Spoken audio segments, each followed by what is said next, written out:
First, though, Arne Slot has been talking to the media about his concerns regarding the depth of his squad after crashing out the Carabao Cup to Palace last night, really? Before I went out, I saw City's lineup, and I don't think they had one starter from the weekend. But it felt as if you looked at their lineup, they played with their 11 starters. So maybe it also gives a little bit of an insight that everybody has always said how big of a squad we are having. When we played Chelsea, I said they're missing 8, but they can still bring Estevao in. Now we're only missing 4 players at the moment, and already we needed to start with 4 players under the age of 19. And after I made 2 substitutions, we were on 6.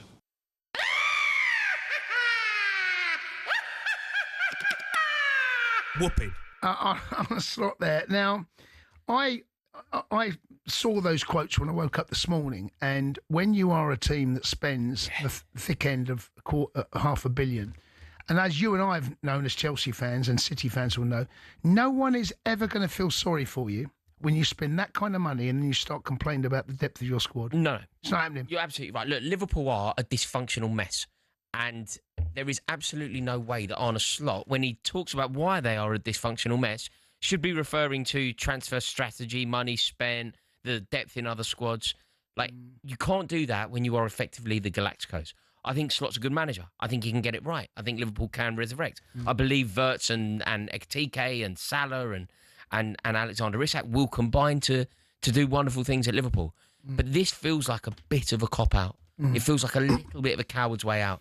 Like, he has to acknowledge that his team have ridiculous depth and have spent ridiculous money. Yeah, it's an interesting team selection. It clearly tells me the game against Villa at the weekend, he is, and understandably so, concerned about that. 037172233. The voice going to speak to David, who's a Liverpool fan. Dave, good evening. Happy Halloween. Hello, how are you? I'm all right, bud. Happy Halloween. Do you celebrate Halloween, Dave? Is it a big thing for you and your family or not, is it? It's not really, no. We're more Christmas fans than we are Halloween. I get it. Mind you, having a bit of a scary time at the minute? Well, we are, but you've been desperate to play that, haven't you? I have to say that I think listening to it, you're extremely disrespectful to Slot and have a very short memory from last season, that you seem to be trying to rewrite history from your view, as your co-pundit tonight pointed out, where you really thinking some of those things last season. Well, if you were, you certainly weren't saying them at the time. I did. 100% I did. 100%. Not to the extent you were also praising Liverpool for lots of the time. As the media as a whole got very carried away with how exceptional it all was, which lots of it was, but there's still areas for improvement. Yes, the results of late haven't been good, but I think what we're getting away from, there's a human factor that people just keep on choosing to ignore. You've got lots of new signings have come in, and Liverpool have been a family. That's one of the things that the Klopp enabled and helped to bring the success. They got the players all working for each other. To lose one of your closest teammates, just as if you lost, somebody you worked with every single day, is bound to have an effect. And whilst that happens in lots of workplaces across the country, you don't have to then go and feel magical and sparkle in front of a crowd on the grass playing football, which in the scheme of things is not important by comparison to what's happened. So you've got new players coming in who are trying to integrate in a group that are grieving. We can't forget the human factor. Yes, have some things not gone as well as we'd all like. Of course, that's the case. But will they settle down in time? Will Slot get it right? Yes. Everybody predicted, and most Liverpool supporters as well, never in a million years thought that the first year after Klopp would be as successful as it was. And it was great, and Slot rightly got the plaudits. Would I have played the team that he did last night? No, I wouldn't have.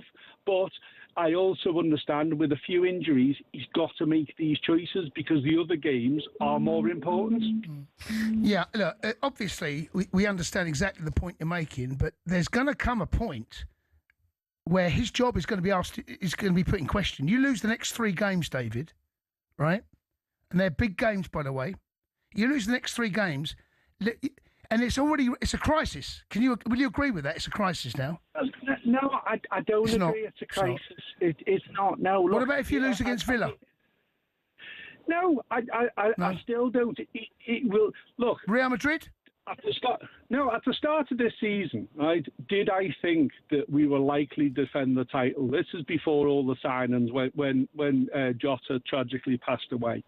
I didn't think we'd defend the title because I believed that would have such a human impact on the squad. Now, in many ways, the players that have come in, although phenomenally talented, have been successes. Yes, some in the Premier League, some across the world. Vert's getting an absolute hammering. In actual fact, I think the last time I seen on Sky Sports News about a week ago, he'd actually created more chances than anybody in the Premier League at that point. So we can look at, some statistics and choose which horse we're going to back, or we can look at other ones. Statistics can be twisted in whatever way we want. Will Liverpool be there or thereabouts come the end of the season? I think they will. They'll finish in the top 4. That and that for me is good enough for this season. See, what you've brought up there, David, like the point that you make there about Florian Wirtz. I just don't think that really can ring true. Like Florian Wirtz, I think if things were going well for Liverpool, what we could do is we could have a conversation and we could say he can take his time, he can bed into the squad. But when things are going wrong, when things are sinking, you are relying on your £100 million man to step up. You're relying on him to elevate the club. You're relying on him to be a difference maker. And ultimately, he's not doing enough. I have sympathy with new players that come into a team that are stumbling and tripping. But you have sympathy because under normal circumstances, they're allowed to bed in. If you are correct, and even if you're not correct, you're definitely not a million miles wrong. If Liverpool are in a crisis, it's not normal service. It's like, right, everybody, backs to the wall, hands on deck, get us out of this situation, find a way to win games. And when you're in that situation, everybody needs to elevate. Like Hugo Ekitike is one of the best players that has joined the league this year. He started very well. You're allowed to demand more from Wirtz. Yep. If Liverpool win in week out, Wirtz can take his time. I'd love to hear from 100% Mo. He's not called up, is he? I heard he didn't call up last night as well. Very disappointing. Is he Moni Mo? No, there's two. There's 2 Mo's, both Liverpool fan. They're both miserable. Where is he? Can we phone him up? 100% garbage. Should we voice note him? I'll tell you what we'll do. We're going to phone him up. He always listens. He's somewhere in the world listening, right? He never misses a show. And sometimes he doesn't answer his phone. He says he's busy doing his cat. I don't believe it. Mo, if you're listening, 03717 223344. Phone up and speak to us on the Spooks Bar. I want to get your calls on Liverpool. Should be focused on top 5 of the title this season, or top 4 even.